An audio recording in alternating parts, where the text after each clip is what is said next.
এক মর্মান্তিক ঘটনা ঘটে গেল দক্ষিণ চব্বিশ পরগনার আশুতিতে। সেখানে বয়লার বিস্ফোরণে এক শ্রমিকের মৃত্যু হয়েছে বলে জানা যাচ্ছে। এক কারখানায় বয়লার বিস্ফোরণে কিভাবে ঘটনা ঘটলো, আনিসুদ্দিন আছে আমার সঙ্গে, বলতে পারবেন। আনিসুদ্দিন, আশুতি কালীতলায় ঠিক কি হয়েছিল, কিভাবে এই বয়লার বিস্ফোরণে একজনের মৃত্যু, কারখানা কর্তৃপক্ষ কি বলছে?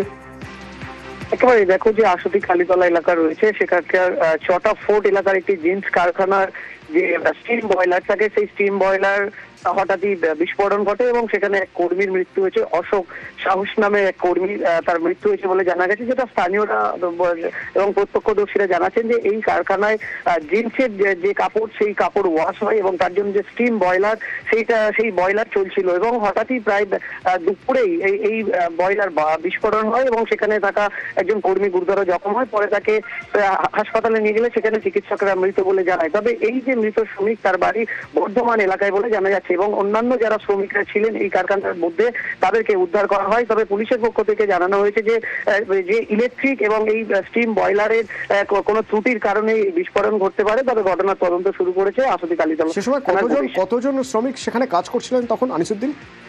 দেখো, পুলিশ সূত্রে জানা গেছে মূলত এখানে প্রায় 30 জনের বেশি কর্মী কাজ করছিলেন, কিন্তু যেহেতু স্টিম বয়লারের কাছাকাছি যে কর্মীর মৃত্যু হয়েছে তিনি ছিলেন, ফলে বিস্ফোরণের জেরেই কিন্তু এই বয়লারের যে বিস্ফোরণের ফলেই তিনি গুরুতর জখম হন এবং অন্যান্যদেরকে কিন্তু এই কারখানার মধ্যে থেকে তাদেরকে নিরাপদে বের করা গেছে, এমনটাই আমরা পুলিশ সূত্রে জানতে পারছি।